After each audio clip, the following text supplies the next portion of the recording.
let's begin the battle between these two guys. Of course, Hyun is already qualified, so does not need to win, but his opponent, Keen, has to win the entire tournament for direct qualification into the tournament. He finishes second, he gets 100 points, which is nice, but the cutoff point is already 120 points. Not enough, man. He needs to win. Not enough. We'll see if he can take it after that first map, though. I wonder if he's a little shaken, seeing as how Hyun just barreled into him with the sea of Banelings and Zerglings, and that has always got to be so very frustrating. So we'll see in this second map if things can shape up. We have the winner of that first map in the series. In the top left, it is TSL.Hyun playing as the red Zerg, and in the bottom right of the map, the poor victim, it is MvP.Keen. And, you know, a couple of people were asking me, I had a tweet as well, which was, well, you know, Keen's pretty much maxed out. Yeah. Isn't he just meant to go? Like, what does he do if he doesn't go? The question, the answer is, is that you don't, man. You just take a fourth base, you continue your upgrades, because a Baneling army will never beat a upgraded superior Terran army. It just doesn't happen. 3 Marines, plus 2-3 tanks, whatever, a bunch of medivac, it doesn't happen. The question, the thing is, though, is that having that big of an army in terms of Banelings and Lings, he can't have Broodlers, he can't have Ultras, he has nothing to do with that. So he has to get rid of them eventually, and you basically gift him that if you move out too early on, which is, of course, you have to play very patiently, grab a fourth base, which he could have done. Slow crawl the tanks to that fourth base, play very cautiously, bunkers around, because if that fourth base goes up, you get the additional gases, you can go to 3-3, you can start to play late game, get the upgrades, get additional tanks, even go to Ravens and so on and so on. You just get a lot more options available. But if you stay and fight against that style of Hyun, you are asking to be punished. And we certainly saw that, although the red tide rolling in, I'm not so sure about. In any case, we do have the scout coming in for TSL.Hyun. He is actually going to get every bit of information that he can. He sees the first barracks being constructed as well as the orbital and will make his way back to his main base.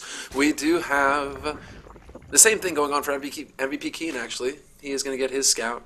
Yeah, both very these happy guys about just, that. you know, Yeah. seeing that Really, it's going to be a normal game. Yeah, exactly. They're kind of just reading each other and seeing what's possible. But we do already have the expo going down for Hyun, which is standard as can be. And we'll see how things shape up here. I mean, really just the beginning of the game. And, you know, double gas is going down again for Keen, so Once again. very similar opening here again. He may actually, because it plays out very similar to Entombed Valley with the rocks in between, so he may open for those reactor Hellions into Banshee, deny the third base, bring it down, really slow it down, and unless we see a lot of Queens added on early, an early Evolution Chamber, and maybe a preemptive Spore Crawler, Banshees can bring this third base down, and especially if it's unscouted.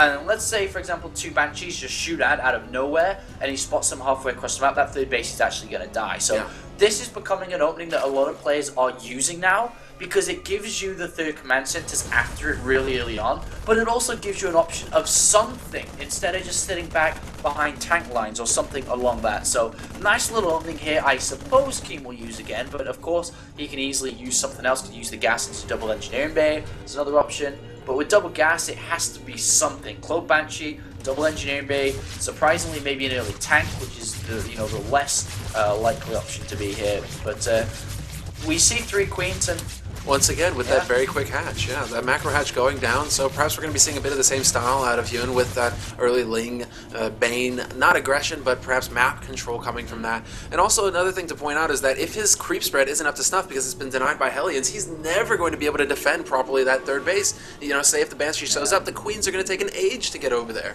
But the thing is this Overlord, like the previous game, I was looking at the Overlord on the right-hand side here, just outside the main base. He could poke in, and he is going to poke in to look at the opening. And if he somehow picks off the barracks making a tech lab and a starport, well look, it's a second factory, not a starport here. So if he manages to see this, this is actually massive for Hyun. And it's making its way across. Will the Marines get in position? No, he's going to see it. Starport or factory? Bam! Factory. And now he knows, wait a minute. Wait right there. Wait. And to be honest, a Roach Warren has to come down upon seeing this. The thing is, he doesn't... Okay, he does see the second factory now as well. Now he has to go to Roach Warren, because he's playing against Blue Flame most likely here. It could still be tanks, a very slow third base tank Hellion play, but I think he has to throw Roach Warren down. And we do have the gases coming up on the natural, both of them in fact, so he will get that gas collection going. Not all 4, however. But no, still no Roach Warren, and he did throw down a Spine though, so there is that. Yeah, I mean, a Spine will help out. He can wall off with double evolution chambers again, but still, Blue Flame Hellions will start to wear down Queens a lot faster. There's no way he's taking a third base, and I'd be very, very, very surprised if Hyun decides, no, I don't want to Roach Warren. I can do this with Queens and Lynx, because that is a dangerous game to play. It is literally playing with fire. It is very, very dangerous. It just seems like it's another game of chicken where he's just like, okay, I'm just going to completely out-micro you with my links. What he could do, actually, looking at the setup with double spines, if he continues to block and transfuse with a queen, is he actually could go, and he is actually making a Bailey next before anything else, is he could go Link in, but I wanted to say he could go for a layer now, and then just go straight to Muta. Yeah. And then just defend his 2 bases with double spines and 4 queens. Because he can never be breached. Like, it's not possible. Blue Hellions are never going to get through that, yeah. They're never going to get through that. They can have good map control. They cannot be breached. But I think he may do that. But with 20 Lings making... I mean, Bailing's, of course, great versus light units. If he can somehow get us around with the Lings and survive, maybe. Oh, looks like he's going to be cheeky and manage to get that third off. But does he have anything to defend it with? The queens are still sitting in the natural. The creep spread has extended over to that third, so we'll see if the queens can actually wallow their way over there in time to save it.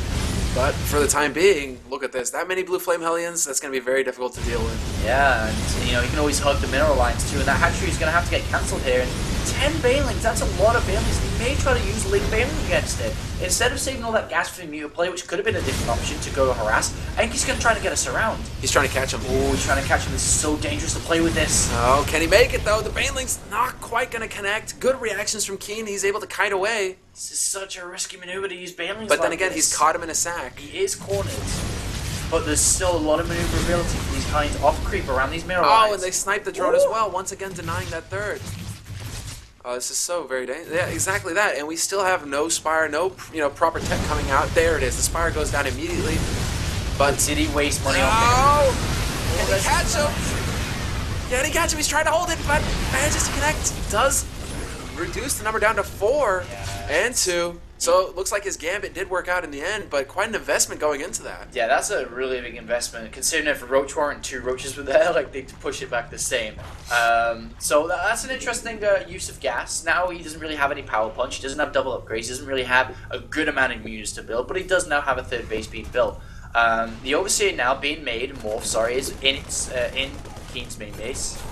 And we'll see, now the double factory, of course, for double tanks, and this is bio tank once again. But the use of Bailey's to deal with that, I think that that's a lot. And that's a lot. It's asking a lot of those units also. Yeah. Because it's like you just have to devote so much micro to that. A lot of to lanes that died as well, if you think about it. But I mean, if you look in the resources lost tab, just looking at it, it's 1,000 resources different plus the lack of third base early on. It may be okay to use that Link Bailing style against it, but I don't like it. I just don't like it at all. I much prefer, for example, what Stefano would do. They just build a Roach Warren, build a handful of Roaches, and take a third base a lot earlier on. They don't do the same. You don't waste as much gas. Roaches, of course, you need he morphed like 10, 15 Bailings there when you need like 4 Roaches, which is 100 gas or whatever. But either way. Well, the Overlord is going to spot the third timing, so that is actually good for him. He gets a bit of creep. Just slow a little bit. Man, it's just get a little bit in there, a bit of a smudge. No turrets though, only just not coming out. Good turret timing though. Yeah, no, he sees the Spire, so he did get the scan off. Yeah, but only 7 units coming out. So once again, it's just going to be a small flock. It's not going to be too much to deal with here, and that's going to be pushing the limit if he wants to try and snipe those towers. Awesome creep spread. Yeah, look at that though. Ohana is so much fun to spread creep on those. It's just like, like you're going a straight line. And he's really focusing heavy on the right hand side where his 4th base is going to be, because if you don't have creep spread there, as a Terran player, you take the Xel'Nogatar and you walk across. There's no creep. You go by the shrubbery. You put your tanks underneath the cliff area, and you just take position on that 4th. So very important to creep spread away from your 4th base hit. And I really do like the creep spread. Lynx can beat down Blue Flame Hellions on the creep. So. And he's buying time as well. The Mutas are having to come back here instead of getting in and trying to poke around to see what's up. Yeah. A little bit of wasted time there, but perhaps they were asking for them to bring them a shrubbery. Yeah, maybe. The Knights of Ni. They're the Knights who say Ni. That's right, man. So good, Monty Python. Oh my god. That's right. Alright. Bite your bloody legs off. Alright, so a flesh wound. You can take that 4th base. You can take a 5th base as well, if he wants to right now. But Keen in a position where he cannot move out again. You know, there's no hive. No, Yuta's not the best to go up against Marines, and he's losing some Banelings as well, so a little bit of a mistake there by Hyun. He's got to just poking forward, you know, trying to keep Keen on his toes, keep him away from that fourth base. He does not want him pushing up there and denying the creep. Exactly. To get ready to hit that fourth base. He still has quite a few live tumors, though, so it's not too much of an issue. Let's see what his next move is, though, seeing as how he has +2/+2 coming out. If he moves out again, he's going to walk into the sea of Zerg again. He hasn't scanned for the hive timing again. He doesn't know about it. He's moving out, man. Like a normal hive timing is now. Like, this is a normal hive timing. It's a very dangerous move to make. Wow, that's... I mean, you see, right now there's not as many Banelings because Hyun sees that there is a lot of tanks there as well. So he doesn't want to morph all Banelings, but he will morph a lot. As you can see, like all his gas dedicated there. Keeps a lot of Lings there as well. And if Hyun can, if Keen continues, if he keeps on pushing up here, we're going to see the repeat of game number 1. He's going to get wiped out. Yeah. There's way too much there. Don't keep going. He's going to keep going. He's a manly Terran, man. He is manly. Look at this. He's actually... I like all the Marines are off the back, but... Look at that. It's the same thing. This is 2.0, man. We're seeing it again. He's just going to wipe him off the face of the planet. There's not enough there to stop this siege. Alright, okay. So they go. Okay. Doing a lot of damage this time around. The tanks go down. Banelings are left. There's not as many Banelings this time. Only 10 remaining. There's 34 Lings being down. Keen holds position, but loses a lot of units. But a decent trade so far for Keen. But he managed to keep a good... Lings and Banelings will be morphed though. That's the problem. Yeah. Oh, these Banes just about catching those Marines, and the tanks were on siege for a hair there for a split second, and that's a little bit of a shame. But once again, 50 Lings. But yeah, 50 Lings on the way as well. And Keen's still pushing. His army's not as strong as before. He hasn't really done anything. They traded army for army. And now he's actually going to back off, I think. He's got to drop loaded. He can't continue, surely not. Against the second army, no way. Like, the first army of Keen was like 10 times stronger than this. 2-2's now finished, which helps, I guess. It certainly does, now 2-2's ready for Hyun as well, which it wasn't before. It just feels like he can produce this army, reproduce it time and time again. Oh, that was a little bit nice there. But, alright, here we go. Yeah, round 2, ding ding, and here we go. The Lings are making their way in, taking the tanks off. Will the Banelings be able to connect with the Marines though? Keen is sprinting them back to his natural base. He does have the supply block wall up. Will the Zerglings make it over in time? And once again, we're having a flashback here. This time my team was still going to lose a lot. Reinforcements come in and push everything away. This time though, the reinforcements will be Infestors and Lings, and with no tanks really, he's only got 2 tanks. This is you basically have like a 1-minute window where you stim across, maybe kill the 4th base and return back. The drop now is entered the main base. It is not going to be able to do anything here with Hyun in position. But with this Lings in the main, it opens up the 4th base. It down, and there's nothing there. And this is that 1-minute window I just said.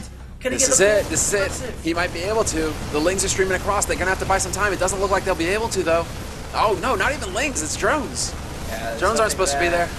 Nothing there. And the 4th hatchery will fall down. Keen finally does something in this series. He gets the upper hand over his opponent now. And Keen has got a 4th base. He's defending this third from a run by as well. Keen with a great little drop to pull his opponent, then killing the 4th hatchery. Nicely done. Maybe Hyun overextended going into the natural a little bit, I guess you could argue. Maybe he could have been just happy cleaning the army in the center of the map and then returning back to hold the map instead of giving away position on that 4th. But yeah, like you said, nicely done. And with the 4th base going down, this is it, man. This is when the fun times begin. Stop. Yeah, Marines with +3 on the way as well, so they're going to start hitting like trucks. And we just have some good, just Lings being produced now for the time being. I mean, he is up to Hive, but he doesn't have the economy to be able to back that up and get into those, Brood Lords, for example, or Ultralists. There's just no real follow-up with the punch. And this is kind of what you said earlier, in the sense that if he stays on Ling Baneling for too long, eventually the Terran army is just going to be too powerful, and it's not going to be able to trade effectively at all. And it's getting to that stage right now.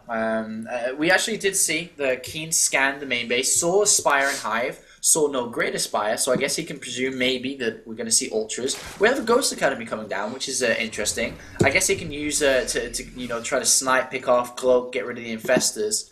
Of course, going to be great against the Infestors. Drop on the left-hand side, picked up easy. Again, Keen though. Cheeky Keen, looking for the 4th base. Drops on the left, looking for it, doesn't see it, so moves across to the right and gets a denial.